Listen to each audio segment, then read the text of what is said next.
the documents attached on the parcel, and also the documents sent together with the parcel. Hello everyone, how are you today? Welcome to the YouTube channel Plantastic. Today we are going to talk about the documents attached with the delivery.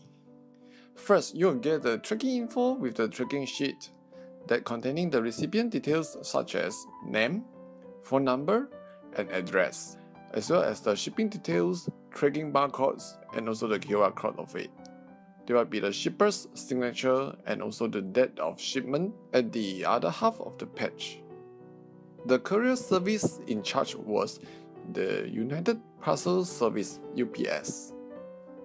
First, you will get the 3 copies of the invoice, which containing the list of items in the parcel, as well as the total weight of the parcel in lbs. You will also get the invoice that's similar to the previous 3 copies of the invoice. The second page of the invoice basically also same with the previous 3 copies of the invoices. For this page, it will state out harmful products if there is any. Then you will have the clearance form by the custom, which consists of the list of the items in the parcel. For the second page, they will have the list of the charges such as the duty fee and SST as well as the insurance. You will get also the clearance form by the courier service about the accounting information on the charges on duty fee and SST. Alright, inside the parcel, you will get the documents on the plant preservative mixture ppm. First, you will get a certificate of analysis, whereby the analysis results show that there are 0.1350% of 5-chloro-2-methyl-3,2-hydrogen isothiazolone, 0.0412% of 2-methyl-3,2-hydrogen isothiazolone, as well as 99.8233% of the inner ingredients. Subsequently, you will see the direction for use. Here is stated that the ppm is heat stable, which is autoclavable. ppm is only added via filter sterilization in the media that containing more than 200 mg per liter of the amino acids. It can be used outside a laminar flow hood on a clean surface not exceeding 1 hour. It is less effective when exposed to a high density of bacteria and fungal spores.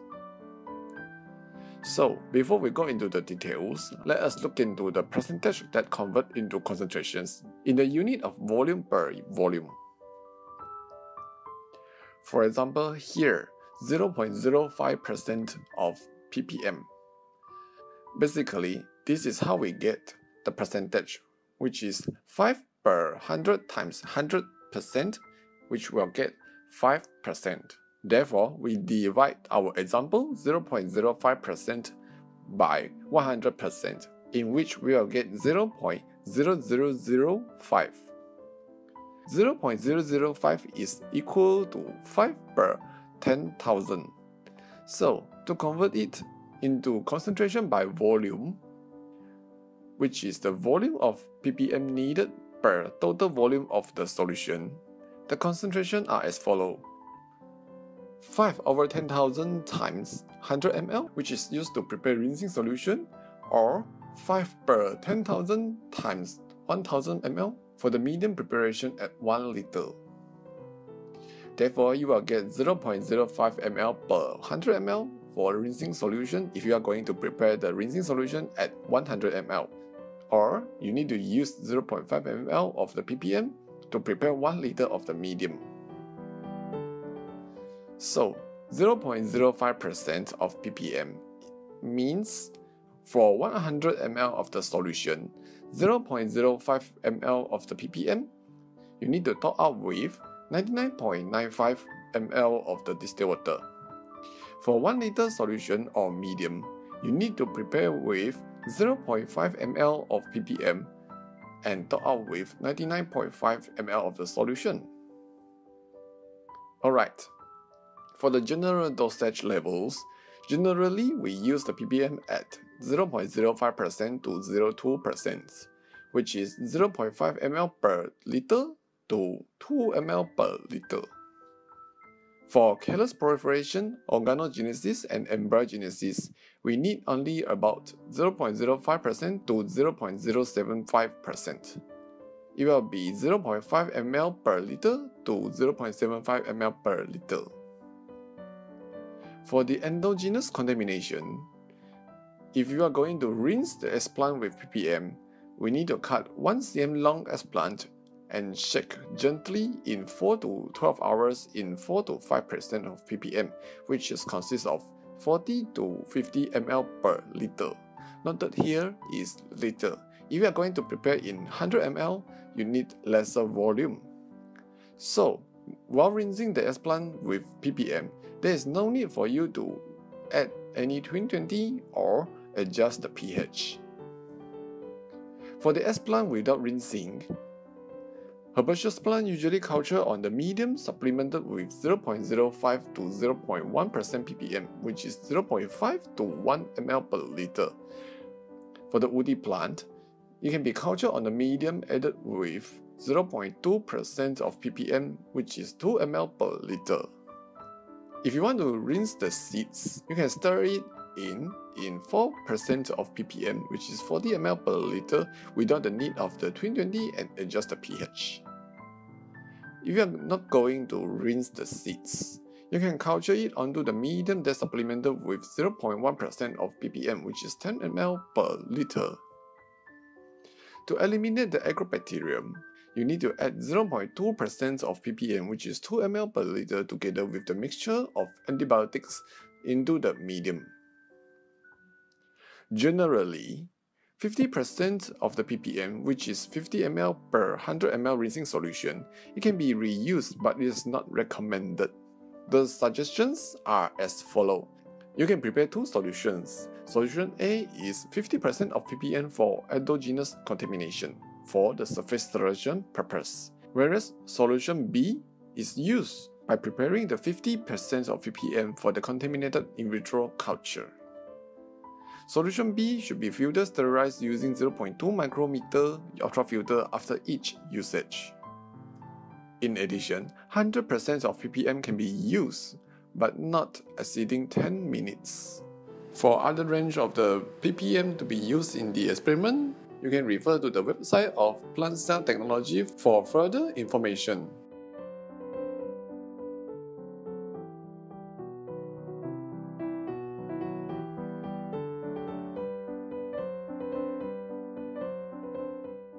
There are several benefits of using ppm. First, effective against airborne and waterborne contamination, as well as contamination introduced from human contact, such as the technical contamination.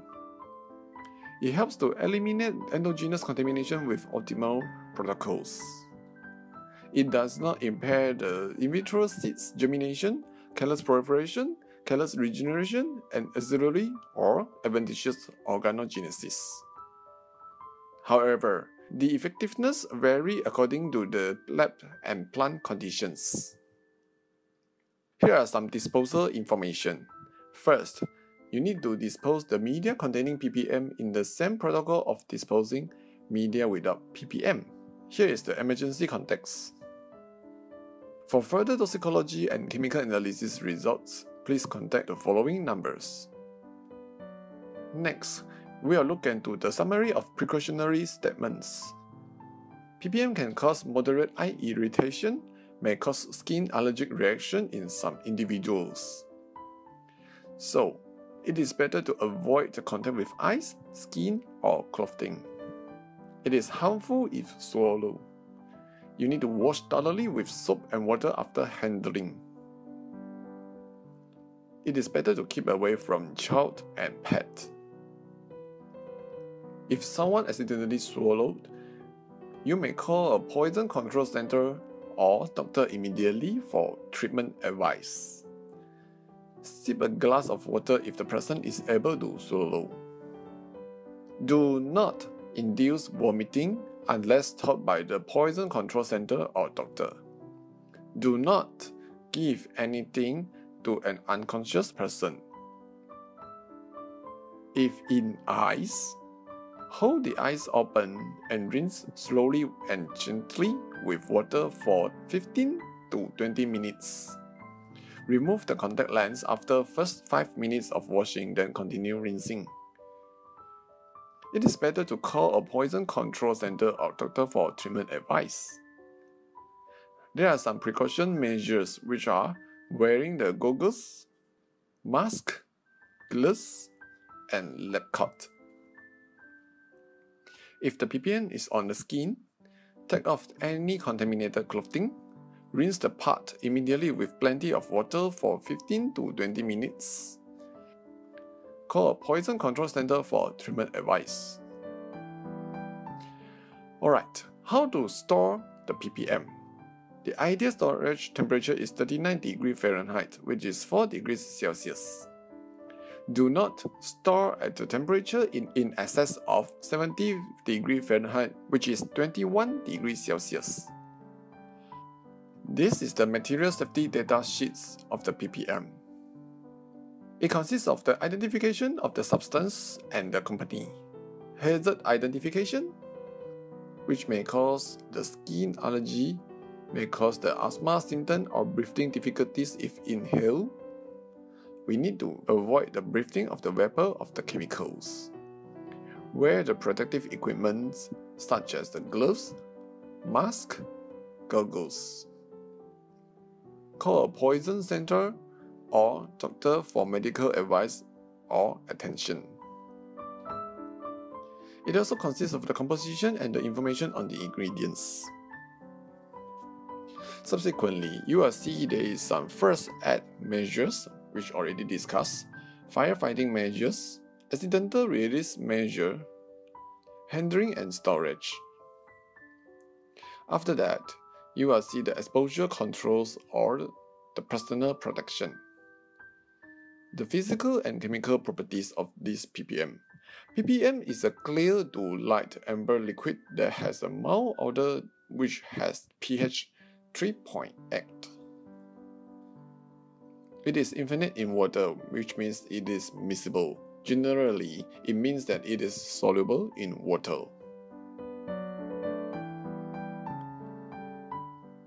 Furthermore, you need to avoid direct sunlight and extreme high or low temperature for the storage. It also consists of the toxicological information, ecological information, as well as the disposal consideration.